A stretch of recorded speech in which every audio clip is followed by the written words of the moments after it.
bunch of them. You know, I tried, it's funny how it works. I tried self-publishing it through Amazon, and it worked, but then it didn't work all of a sudden. They're just like, no, everything's wrong, and we lost file, and every time I've tried uploading the new file, they just haven't been able to do it.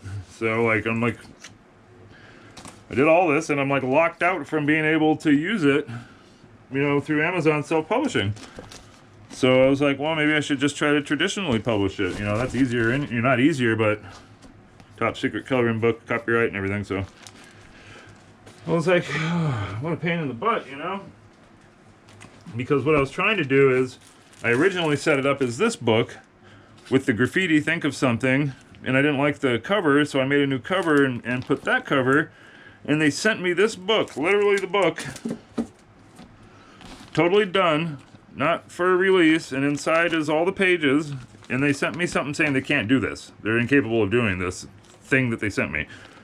And ever since then, every time I try to re-upload the file, the PDF and stuff, it just doesn't take it. But, Jeff, I didn't say anything. Why are you dogging me like this? You know? And it's just like, well, what the heck? You guys made the first book, and then that was under Create Space. So then it sold to Kindle Direct Publishing, in which I got that book I just showed you, and them saying they couldn't make the book that they made and sent to me. It was bizarre. And I've tried re-uploading it like 50 times since then, and I've pretty much given up. Because I'm like, well, shit, they won't take it. It's driving me crazy, because there's nothing different that I'm doing.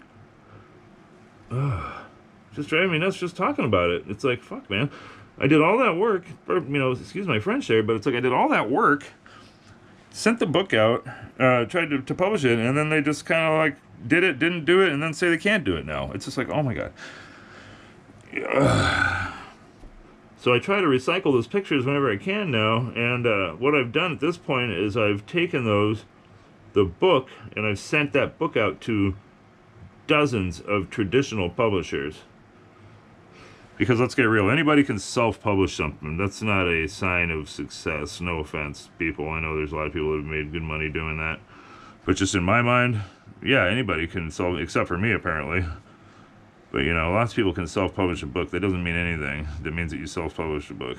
So I'll try to do it again one day, or pay somebody to do it, most likely, do it right. In the meantime, I've been sending it to, you know, traditional publishers so that I can try to, you know, get it sold. And I actually get a fair amount of response, and it's usually no, obviously, but encouraging no. I know that sounds kind of funny, but one of the things I do when I send that coloring book out is I tell them, hey, I'm working on a graphic novel at the moment, you know, just to kind of get my foot in the door, or try to. And I've gotten more than a few responses saying, well, hey, I'm sorry, we don't do coloring books, it's not really our niche, try self-publishing. But they do say, we really like your art style, send us your graphic novel when you're done with it. And I will probably be done with it, if everything keeps going the way it is, you know, around next summer, probably, just with life and stuff. You know, I got the kid, I got life, I got work. And I try to devote a fair amount of attention to it, and I'm trying to get this YouTube thing going on, you know, a little bit. So, next summer is my projected release date. I can't tell you much more about it. I don't want to give my idea away or anything. If you're an artist and or an author or anything, you know the paranoia I'm talking about. You don't want to tell anybody about your project. You know, because somebody else might take your project. So that said, yeah, I've sent that top secret coloring book out to several publishers, and we'll see what happens. Like I said, I've gotten a few responses, usually a no. A couple of them have been encouraging no's. And all we can do is hold the faith. That's all I can do. That's all I'm gonna do. And I'm fine with that.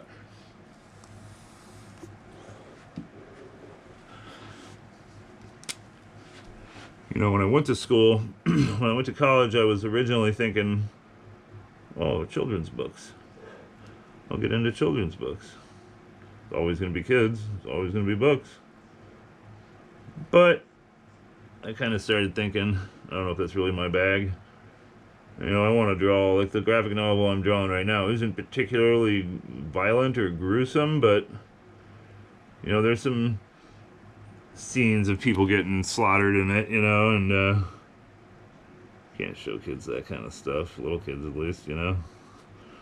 13-year-olds might think it's awesome, but not little kids. You can't. You gotta make fluffy, happy stuff, and I just didn't really feel like doing that. So that's what we're doing right now. Is we're going over this with the thicker bit. I'm gonna go in after that and kind of touch up some of these sharper edge details and stuff. Kind of like you know, we'll basically I gotta get a smaller pen to do it. You know, just because it's not gonna. But you know, this kind of thing where you're just softening it up like that. Yeah. Yeah. Yep. So, YouTube. What a funny thing. You know, I started my YouTube channel, oh god, like around lockdown.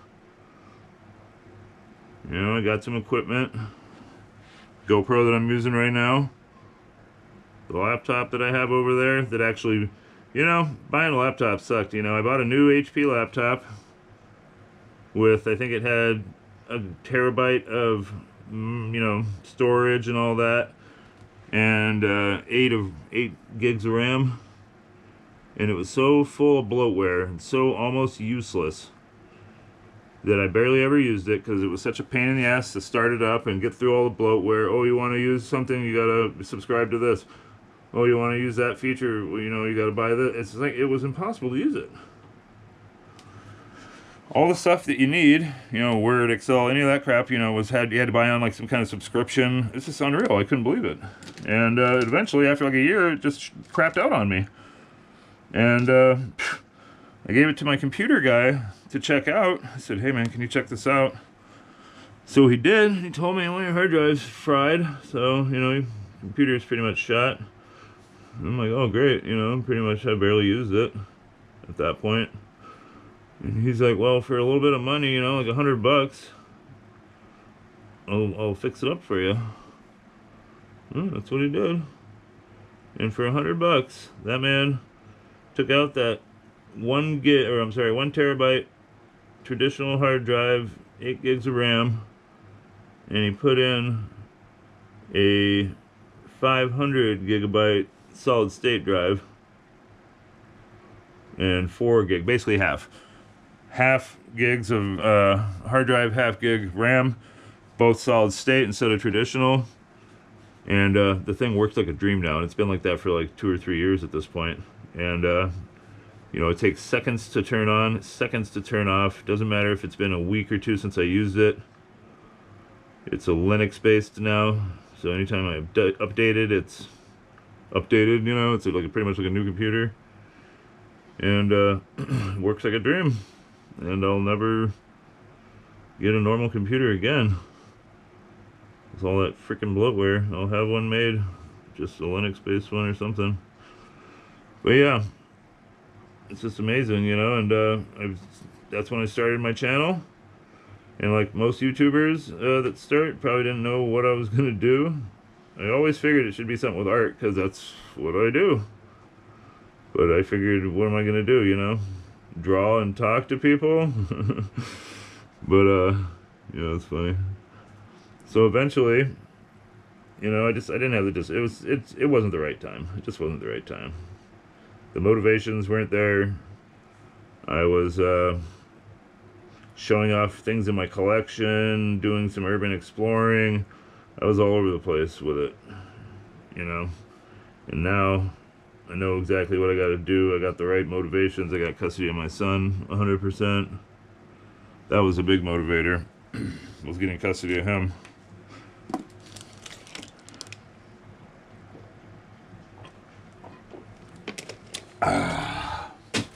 But yeah, so about 2 months ago, I decided enough's enough. I'm making my graphic novel, but that's going to take time. I need to have some kind of artistic thing going on that's getting me out there on a regular basis, you know, before this book is done.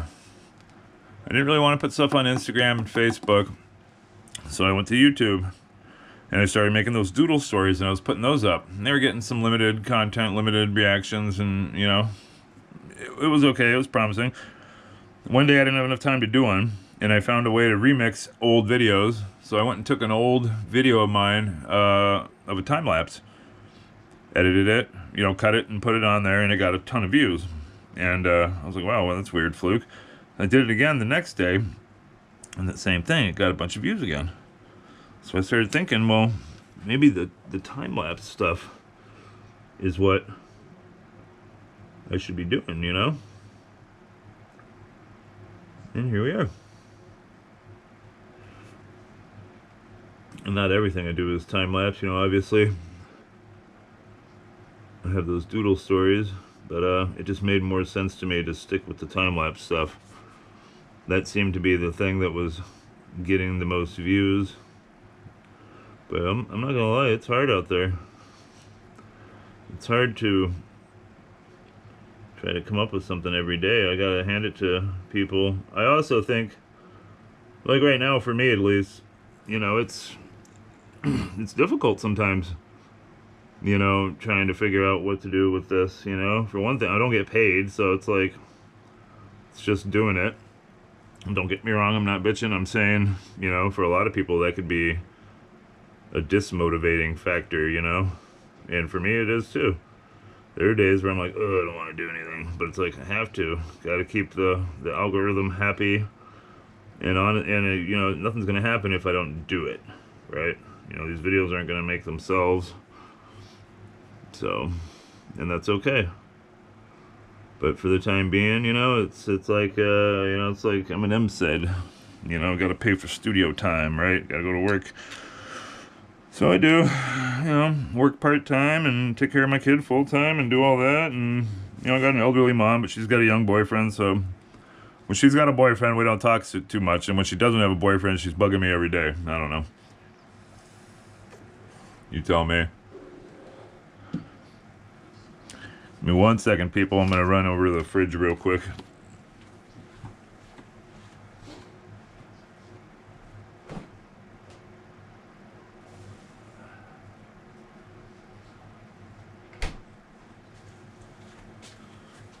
I'm back.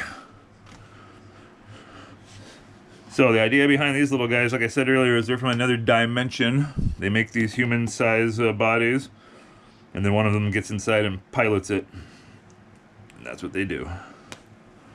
So we're gonna make the little face spot here. So what we do is we make a little roll, like a scroll, kinda. And go inside like that. And then we just keep that, go like that. And we just go like that. And then like that. Now that, what I just made, we got this little roll here, like they just rolled it right on over. Isn't that so cool? Gotta find the right pen here. They're all white, so they all look the same. Yep. I probably was subconsciously motivated to do this by that one character in Men in Black, the jeweler, you know, the Archillian prince. He's in the jeweler's head. That's funny. I love that movie. The first one's pretty good. I don't know about the other ones. Are okay, I guess, but you know, it's funny. I like collecting pop culture stuff. I got a lot of new and replica, you know, He-Man and Ninja Turtles, Star Trek action figures. I got tons of comics and trading cards, you know, old, you know, the old Garbage Pail Kids and that kind of thing. A lot of Image comics, a lot of that kind of stuff. a lot of pop culture stuff, and I'll tell you, if I had the money, if I had the dinero, you can get a full-size bust of that character from Men in Black, where it's like it's like this, you know, basically it's like Workowitz or whatever. I forgot what the character's name is in the movie, but it's like, imagine the old guy's head, you know, and then it's got his fat neck and his little tie and shirt and his little suit, and it goes up to about right here. And then you can open the face, and it's got the alien guy with all the little controls and stuff behind. It's so cool. But, you know, it's like, it's $2,000. And, you know, it's $2,000. It's like, what are you talking about? So, it's on the list for one day, if I could ever justify spending that kind of money. And I probably could if I had it. But, in the meantime, all I can do is be inspired by it. So, that's what I'm inspired by. That's a good movie. I love that movie. That's back in the day, you know. That's a movie. They don't make movies like that anymore, you know, like the old Men in Black. They don't make things like they used to. Definitely sound like an old fart. The world ain't the same. That's when I was a kid a million years ago. Yeah, that's true. That is so true. You know, I grew up in the 90s in California, Southern California. Times were different. Were they better? I don't know. It depends on who you ask, I guess.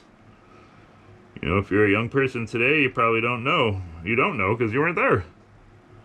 So how can you say they were better, you know? So it's hard to say. You know, I see a lot of these usually AI-made videos on Instagram or something, and hey, it's 1986 or something. What are you doing? What's it like in 2025? I bet you people don't even talk to each other, you know? And they're corny, but they hit to a certain degree. You know, you're like, yes, that's true. And what do you do? So I think, you know, on that level, things are better, you know, to a degree, technology. But it's like, at the same time, you could look at it and go, is it better? Are things better with technology? You know? Seems like everybody's kind of nuts these days and pissed off at something. And it's like, what did that? Did technology do that? I don't know. Kind of seems like it. I don't know.